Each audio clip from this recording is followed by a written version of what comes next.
En Volver al futuro, el tema principal es plantear la posibilidad de los viajes en el tiempo, así como las consecuencias que esto trae, tales como paradojas temporales y la creación de universos paralelos. Se sabe que gracias al condensador de flujo, creación del Dr. Brown, podemos viajar a una fecha deseada, sea del pasado o del futuro. Sin embargo, se necesita de una fuente de energía muy grande para lograrlo, obtenida de un golpe de un rayo o plutonio. Pero, ¿realmente es posible viajar a través de la línea del tiempo?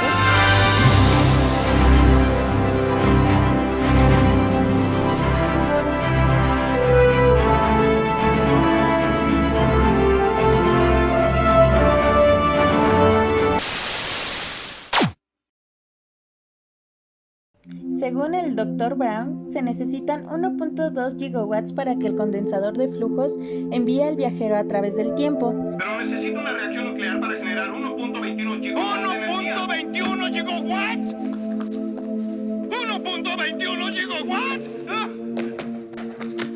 ¡Oh, Dios mío! Esto se obtiene con plutonio, o en el caso del problema principal de la película, a través de un rayo.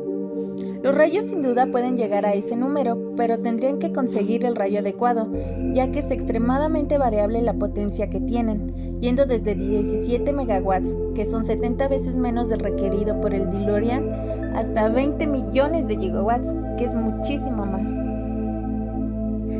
Pero dejando de lado eso, el Dr. Richard A. Mueller de la Universidad de Berkeley menciona que no serían ni posibles ni probables los viajes temporales tan deseados, ya que según la teoría de la relatividad, tanto el tiempo como el espacio son uno mismo, son una manta que juegan en conjunto. Entonces, si queremos retroceder en el tiempo, tendríamos que rebobinar el crecimiento del espacio, lo cual es totalmente imposible, porque sabemos que la materia no se crea ni se destruye, solo se transforma. Por ende, es menos posible viajar al futuro, porque tendríamos que crear espacio. The bad news is no going back in time. Sin embargo, en mayo del 2020, Stephen Wolfram publicó un libro llamado A New Kind of Science, donde el físico teórico explica que el espacio-tiempo no es como tal una manta, sino un conjunto de nodos y enlaces llamados hipergrafos. Wolfram da una nueva definición de tiempo y espacio, donde el tiempo es el conteo de pasos discretos que describe la evolución de nodos, y el espacio es la malla creada por nodos en forma de red. Cada camino o nodo se entiende como un punto en el universo, en el espacio y tiempo.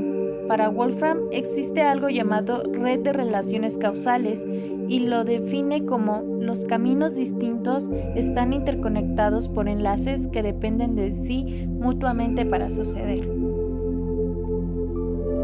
Para viajar en el tiempo con la máquina del Dr. Brown, debemos generar una ruptura en el espacio-tiempo, ruptura que podemos entender como agujero negro. En casi todas las películas de ciencia ficción que abarcan los viajes temporales, se requiere de una hipervelocidad para romper la malla espacio-tiempo o buscar esa ruptura en el universo.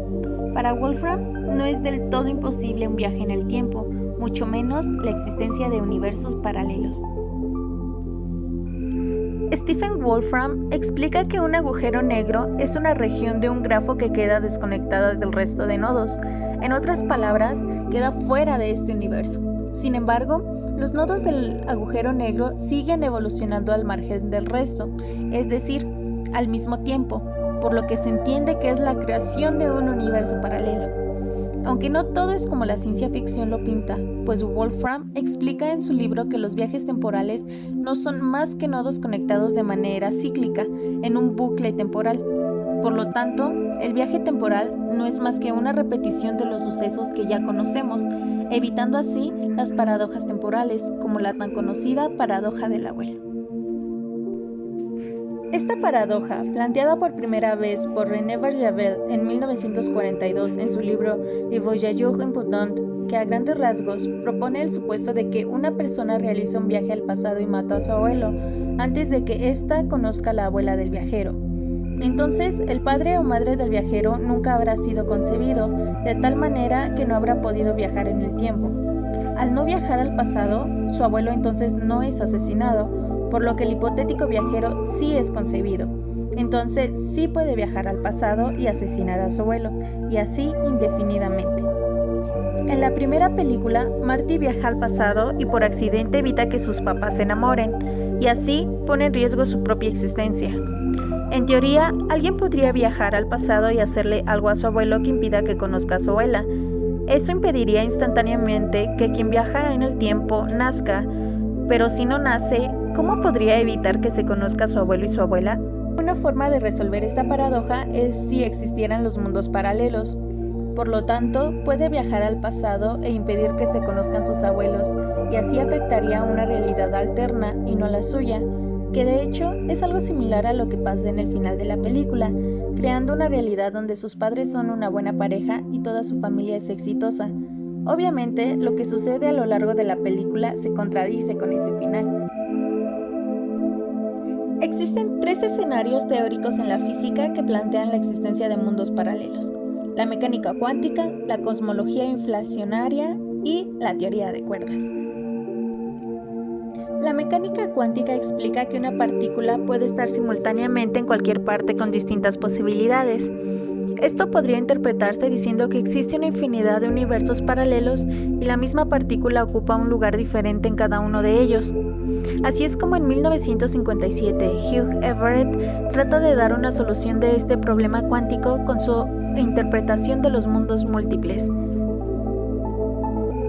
En la cosmología inflacionaria, según Paul Steinhardt y Neil Turok, en su modelo cíclico de la expansión del universo, cabe la posibilidad que durante el Big Bang diferentes universos comenzaron su expansión en diferente tiempo y son tanto parecidos como diferentes entre sí. Así que podríamos vivir en uno de estos universos, pero habría otro que podría ser idéntico al nuestro, pero en un tiempo pasado. En este escenario, Marty McFly había podido viajar en uno de esos universos alternos en el DeLorean, como parece sugerir la segunda película al hablar de líneas de tiempo alternas al modificar algo del pasado. En la teoría de cuerdas se necesitan más de 3 números para determinar la posición de cada cosa.